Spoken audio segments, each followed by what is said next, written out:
আমার স্বামী অন্য নারীর সঙ্গে পরকীয়ায় লিপ্ত জানার পরও আমি তার সঙ্গে সংসার ছাড়তে চাইনি। সংসারটা মানিয়ে করতে চেয়েছিলাম। কিন্তু আমার মা-বাবা, ভাই-বোনেরা আমাকে বাধ্য করে তাকে ডিভোর্স দেওয়ার জন্য। আমি ভাবি যে সে যেটা বলবে আমি সেটাই শুনবো। ও যেটা অপছন্দ করবে আমি সেটা করব না। এভাবে আমার স্বামীকে আমি ফিরিয়ে আনবো। কিন্তু আমার বাবা-মা তার সাথে এতটাই খারাপ ব্যবহার করে যে যেন আমাকে ছেড়ে দেয়। একটা পর্যায়ে ঝগড়ার আমার বাবা-মারা কাবিনের টাকার কথা বলে যে কাবিনের টাকা দিলেই আমাদের মেয়েকে আমরা নিয়ে যাব। আমার স্বামীকে বলে আমি তোমার সাথে সংসার করতে চাই। কিন্তু রাগের মাথায় আমার বাবা-মার ভাই-বোনের খারাপ আচরণে সে ব্যাংক থেকে ১০ লাখ টাকা এনে আমার বাবা-মার হাতে দেয় আর সঙ্গে উকিলও আনে। সেই দিনে আমার ডিভোর্সটা হয়ে যায়। পরিবারের পছন্দের ছেলেকে বিয়ে করে আমি এক কথায় আমার বাবা-মার পছন্দের ছেলেকে আমি বিয়ে করতে রাজি হয়ে যাই। আমার একটা ছেলের সাথে সম্পর্ক ছিল ৭.৫ বছরের। তবে শুধু আমাদের ভালোবাসার সম্পর্কই ছিল, এর বাহিরে কিছুই ছিল না। বাবা-মা যখন আমাদের ভালোবাসাটা মেনে নেয়নি আমি আর জোর করিনি। ছেলে দেখতে সুন্দর, শিক্ষিত, টাকা পয়সা অনেক। বাবা-মা সব ঠিকঠাক করে আমাকে বলে। আমিও তাদের মান-সম্মান রক্ষা করার জন্য তাদের কথায় রাজি হয়ে যাই, বিয়ে হয়ে যায়। বিয়ের পর ২-২.৫ বছর ভালোই ছিলাম আমি। আমার হাসব্যান্ড যখন আমাদের বাড়িতে যেত হাত ভর্তি করে বাজার করে নিয়ে যেত। জামাইয়ের কি প্রশংসা আর কি প্রশংসা, আদরের শেষ ছিল না। ওই দিন আমার হাসব্যান্ড রাগ করে আমার উপরে ধমক দিয়ে বসে।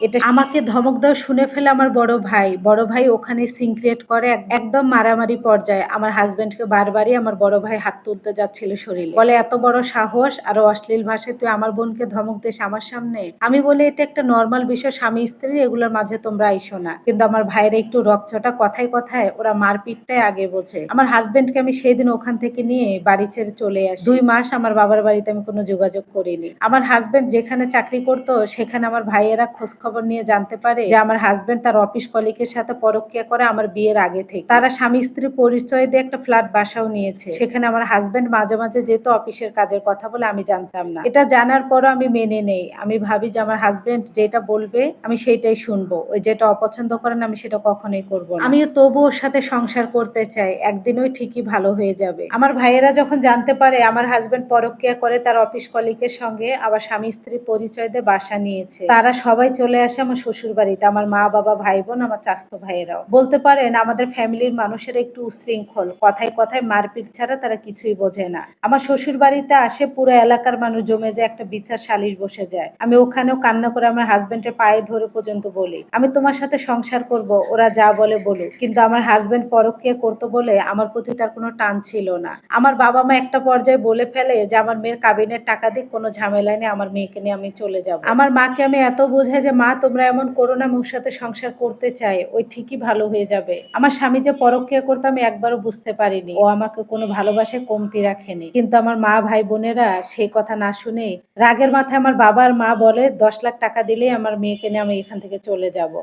তখন আমার হাসব্যান্ড ১০ লাখ টাকা রুম থেকে বের করে দেয়, সঙ্গে সঙ্গে আমাদের ডিভোর্স হয়। আমার হাসব্যান্ডকে আমি হাতে পায়ে ধরে বলি, "আমি তোমার সাথে সংসার করব।" আমার বাবা মার এমন আচরণ আর তারও অন্য নারীর প্রতি টান, মাঝখানে আমি মেয়েটাই ঠকে গেলাম। আমার মতের অমিলেই সেদিন ডিভোর্স দিয়ে বাধ্য হয়ে আমার বাবার বাড়িতে কান্না করতে করতে যেতে হয়। আমার স্বামী আমার কথা একটাবারও ভাবেনি। আমি যেখানে সংসার করতে চেয়েছি সে একটাবারও আমাকে রাখেনি, আমার বাবা মার কথাই শুনেছে। কারণ অন্য মেয়ের প্রতি তার টান ছিল। আমি মেয়েটাও অসহায় হয়ে যাই। ডিভোর্সের পর ১ মাস পর্যন্ত আমি বাবার বাড়িতে অনেক ভালো ছিলাম। তারপর থেকে শুরু হয়ে যায় আমার উপরে অমানবিক নির্যাতন। আমার কাবিনের ১০ লাখ টাকা মার নামে রেখে দেয়, ৫ লাখ টাকা ব্যাংকে, আর ৫ লাখ টাকা দিয়ে আমার ভাই ব্যবসা করে।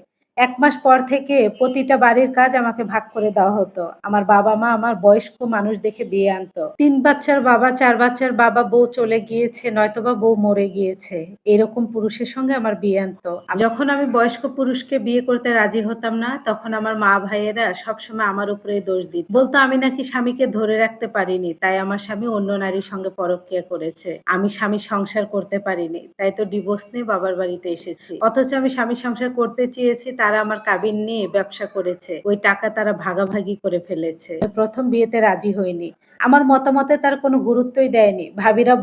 ভাবিরা সবসময় বলতো, "সারাদিন তো বসে বসে খাও, আজকে থেকে সব কাজ তুমি করবা।" আমার বাবা মার এমন আচরণ আমি নিতে পারছিলাম না। আমার স্বামীর কথা আমার খুব মনে পড়তো, আমার একটা সংসার ছিল। কিন্তু আমি এতটাই অসহায় মেয়ে যে আমার বাবা মার কাছে আমি হেরে গিয়েছি। আমার কাবিনের টাকা তারা ভাগ করে নিয়েছে, আমার কথা একটাবারও ভাবেনি। একটা পর্যায়ে ডিভোর্সের ৬ মাস পর একটা বয়স্ক লোকের সাথে আমাকে বিয়ে দেয়। কিন্তু আমার ভাগ্যটা এত খারাপ, বিয়ের ১ বছর মাথায় সেই স্বামীকেও আমি হারিয়ে ফেলি। বিয়ের পরপরই আমি কনসিভ করি। আমার একটা মেয়ে বাচ্চা আছে 14 মাস বয়স। উনি ট্রাক ড্রাইভার ছিলেন, সড়ক দুর্ঘটনায় মারা যায়। উনার আগে ২ টা বউ ছিল। ২ টা বউ উনাকে রেখে চলে গিয়েছে। উনার বাচ্চা-কাচ্চা আমার সমান। এমন লোকের সঙ্গে আমার বিয়ে দেয়। আমি তবুও মেনে নিয়েছিলাম। ভালো ছেলে দেখে বিয়ে দিলে টাকা দিতে হবে, এজন্য আমার বাবা-মা এমন ছেলের সঙ্গে আমাকে বিয়ে দেয়। মানুষ বলে বাবা-মা নাকি সন্তানের ভালো চায়, তাহলে আমার বাবা-মা কেন চাইলো না? আমি তো তাদের পছন্দের ছেলেকে বিয়ে করে আমার ভালোবাসার মানুষকে বিসর্জন দিয়ে। আর যদি আমার পছন্দের মানুষকে আমি বিয়ে করতাম, নিশ্চয়ই হয়তোবা আমার সঙ্গে এটা হতো না। ডিভোর্সের পর মেয়েরা বাবা-মার কাছে বোঝা হয়ে যায়।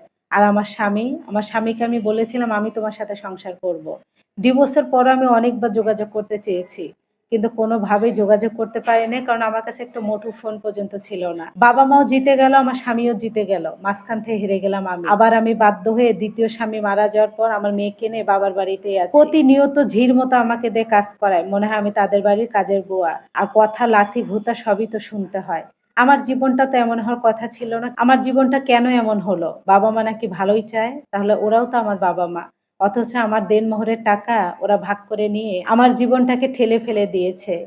এই নিয়তির জন্য কে দায়ী? আমি দায়ী? না আমার বাবা-মা দায়ী? না আমার স্বামী দায়ী? কে দায়ী জানি না। তবে পৃথিবীতে বেঁচে থাকার আমার কোনো ইচ্ছাই হয় না। আমার মেয়েটার জন্য আমি এখনো মুখের দিকে তাকিয়ে আছি। জানি না যদি কখনো এই পৃথিবী থেকে চলে যাই, তবে মেয়েটাকে নিয়েই যাব। বাবা-মার এমন আচরণ, আমার জীবনটাকে নষ্ট করে দেওয়া, বয়স্ক পুরুষকে মেনে নেওয়া, কোনো কিছুই জানি আমি আর নিতে পারছি না। জীবন আমার মূল্যহীন হয়ে গিয়েছে। বাবা-মার এমন বিহেভিয়ার প্রতিনিয়ত আমার চোখের পানি ঝরাচ্ছে। এটা একটা আপুর লাইফ স্টাইল। ধন্যবাদ সবাইকে।